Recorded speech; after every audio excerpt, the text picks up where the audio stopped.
Vietnamese top leader starts participation in Francophonie Summit, official visit to Franc. Israel launches intense attacks on Hezbollah stronghold in Beirut's south. Nghe An, many revenues and taxes reach the finish line after 9 months.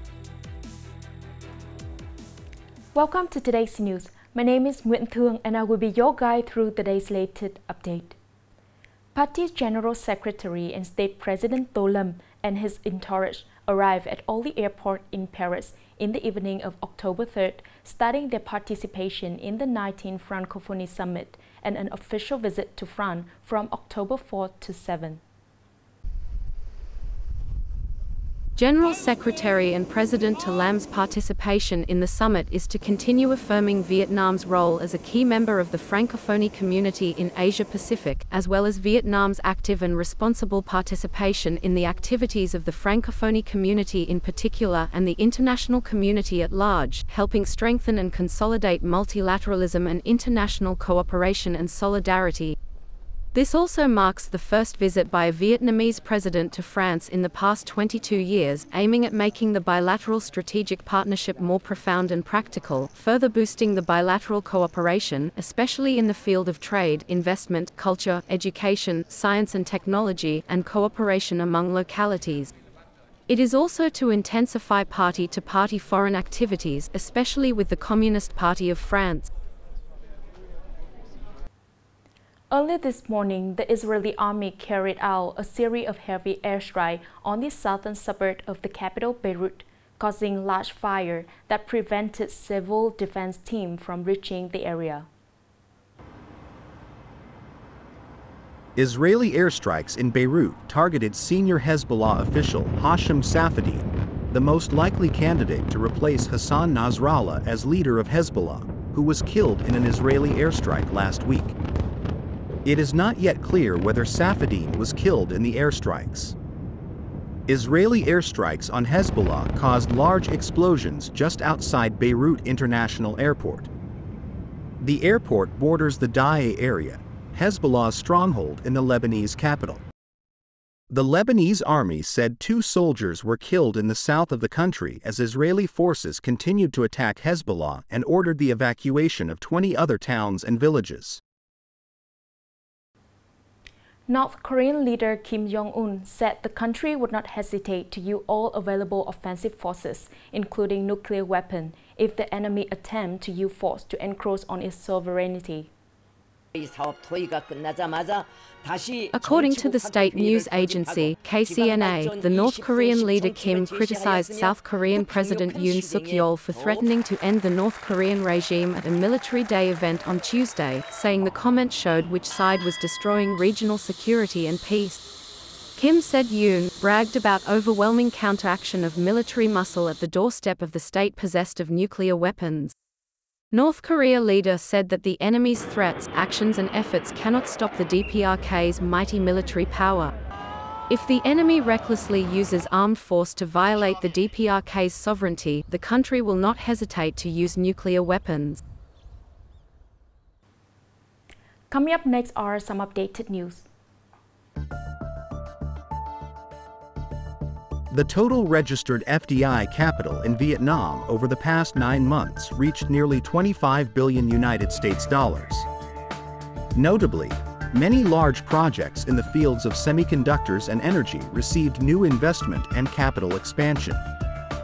In September alone, there were 3 projects with large capital adjustments from more than 200 million United States dollars to nearly 1 billion United States dollars. Bringing the total additional investment capital of these 3 projects to more than 1.5 billion United States dollars. Accordingly, the adjusted registered capital of nearly 1,027 projects registered to increase capital since the beginning of the year to date reached more than 7.64 billion United States dollars, an increase of more than 48% over the same period. Newly registered capital from 2,492 new projects also increased by 11.3% over the same period.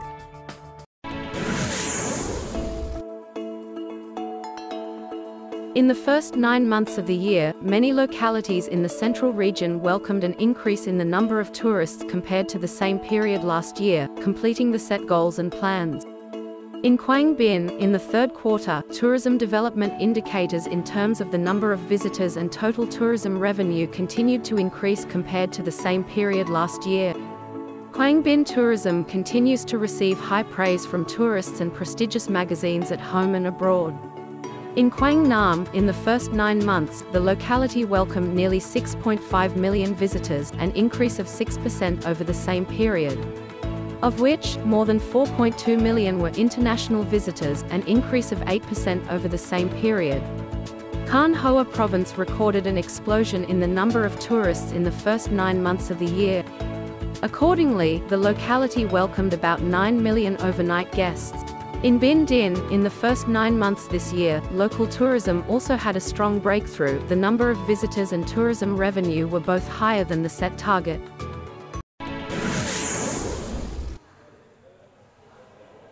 According to the State Bank of Vietnam, Nguyen branch, Nguyen banking industry is leading in terms of operational results in the north-central region with results up to September 30th this year. Mobilized capital estimated at 256,856 billion Vietnamese dongs, up 10.55% compared to the beginning of the year. Total outstanding loans in the whole area are estimated at nearly 317,000 billion Vietnamese dongs, up 7.1% compared to the beginning of the year, higher than the increase in the same period last year.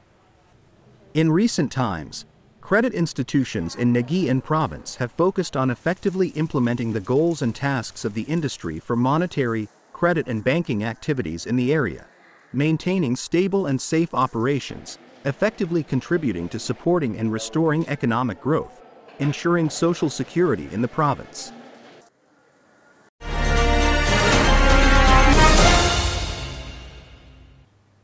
Entering 2024, the economy seems to be improving. The real estate market has shown signs of warming up. Land auctions are positive, so the province budget revenue for the first 9 months exceeded the estimated plan and increased by over 40% over the same period. This also showed the determination and effort of the tax sector as well as locality in the management and collection of overdue debts. Up to this point, at many tax branches, the tax on non-state industrial, commercial and service activities and personal income tax have grown strongly.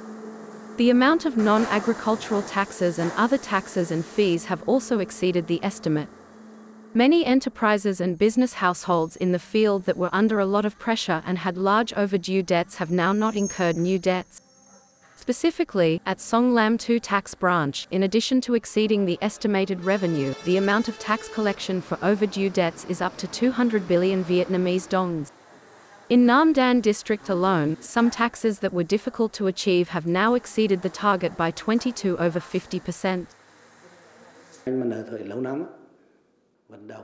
With the application of electronic tax collection, people are also more proactive. The land locations that the district previously planned could not be auctioned for many years, but this year the land market is more active, so the auctions are relatively good. The revenue exceeded the estimate and increased compared to the same period, showing that the government's support and stimulus policies have been effective. The positive signs of public investment disbursement has also helped the economy recover.